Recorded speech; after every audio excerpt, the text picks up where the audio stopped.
মুসলমানদের দেশ, আগামী প্রজন্ম, মুসলমানদের প্রজন্ম, আমার সন্তানরা লেখাপড়া করতেছে, আমার মুসলমানের সন্তানরা সুশিক্ষা শিক্ষিত হচ্ছে। নাস্তিকরা যেই মনের আশা, মনের খায়েশ, শিক্ষা ব্যবস্থার মাধ্যমে আগামী প্রজন্মকে নাস্তিক বানাবো, না না না, আমার সন্তানরা সুশিক্ষা শিক্ষিত হচ্ছে। আগামীর প্রজন্ম, মুসলমানের সন্তানরা নাস্তিকদের আস্তানা, মুরতাদদের আস্তানা, রাম বামদের আস্তানা ভেঙে টুকরা টুকরা করে দেবে ইনশাআল্লাহ। তাদের মনের খায়েশ পূরণ হবে না ইনশাআল্লাহ। আপনার সন্তানকে এই পরিমাণ ধর্মীয় শিক্ষা দিবেন, যেই পরিমাণ ধর্মীয় শিক্ষা পাওয়ার পরে দুনিয়া এবং আখিরাতে কল্যাণ লাভ করতে পারে। এরপরে আপনি আপনার সন্তানকে ডাক্তার বানান, এরপরে আপনার সন্তানকে আপনি ইঞ্জিনিয়ার বানান, এরপরে আপনার সন্তানকে আপনি বিচারপতি বানান। আপনার সন্তান সুশিক্ষা গ্রহণ করে, সুশিক্ষা শিক্ষিত হয়ে ওই সমস্ত চেয়ারে বসবে, আর নাস্তিকরা আপনার সন্তানের ভয়ে কলমের খোসা মারতে পারবে না ইনশাআল্লাহ।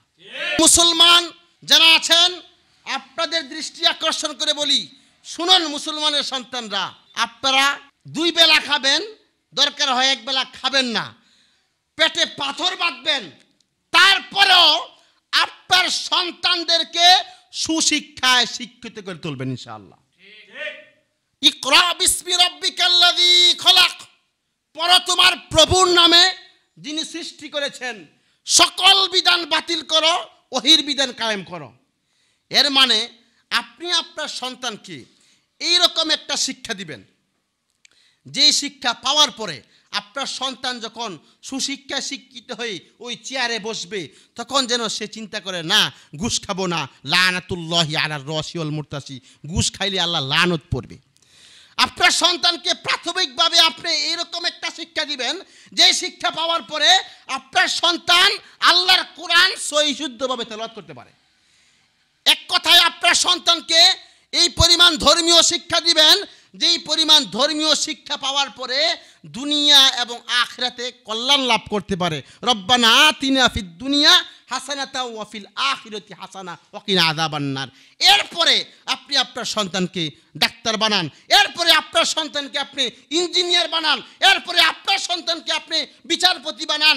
আপনার সন্তান সুশিক্ষা গ্রহণ করে, সুশিক্ষা শিক্ষিত হয়ে ওই সমস্ত চেয়ারে বসবে, আর নাস্তিকরা আপনার সন্তানের ভয়ে কলমের খোসা মারতে পারবে না ইনশাআল্লাহ। আমি সংকীর্ণ মনা নয়, আমি প্রশস্ত মনের মানুষ। ভাই, অনেকে বিরুদ্ধাচরণ করতে পারে, কিন্তু আমি করি না। কারণ এই বর্তমানে বাংলাদেশে 3 ধারার শিক্ষা প্রতিষ্ঠান আছে, আলিয়া, কওমি, স্কুল, কলেজ, ইউনিভার্সিটি। আমি যখন সর্বপ্রথম কওমিতে সর্বোচ্চ ডিগ্রি আলহামদুলিল্লাহ ইলম অর্জন করছি কওমিতে, জামিয়া ইউনুসিয়া থেকে যখন আমি সর্বোচ্চ ডিগ্রি নিয়েছি, ওই সময় একটা ভাব ছিল ভিতরে, মনে হয় অনেক কিছু জানছি। এরপরে চিন্তা করলাম লেখাপড়া করি, কামিল ফতুয়া বিভাগে 2 বছর, বিএসএস অনার্স, এমএসএস রাষ্ট্রবিজ্ঞান সহ, আলিয়া প্লাস কলেজ ইউনিভার্সিটি সহ আরও বিভিন্ন বিষয় যখন গবেষণা করেছি, এখন আমাকে আমার কাছে এমন লাগে যে মালুম সুদ কে হিচ মালুম না সুদ, গোড়ার ডিম বুঝি নাই।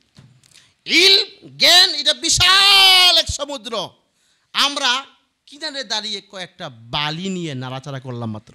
এটা এত বিশাল জ্ঞান, এত বিশাল জ্ঞান একটা সমুদ্রের মতন।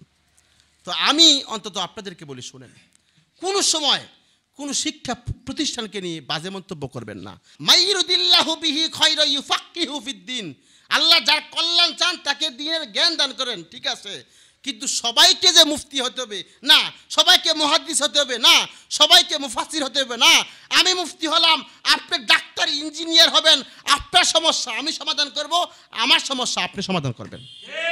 আর নাস্তিকদেরকে আমি বলি, শোনো, আগামীর রাষ্ট্র ইসলামের রাষ্ট্র, আগামীর দেশ মুসলমানদের দেশ, আগামী প্রজন্ম মুসলমানদের প্রজন্ম। আমার সন্তানরা লেখাপড়া করতেছে, আমার মুসলমানের সন্তানরা সুশিক্ষা শিক্ষিত হচ্ছে।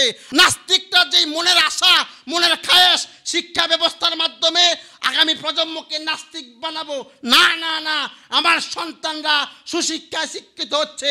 আগামীর প্রজন্ম মুসলমানের সন্তানরা নাস্তিকদের আস্তানা, মুরতাদদের আস্তানা, রাম বামদের আস্তানা ভেঙে টুকরা টুকরা করে দেবে ইনশাআল্লাহ। তাদের মনের খায়েশ পূরণ হবে না ইনশা আল্লাহ।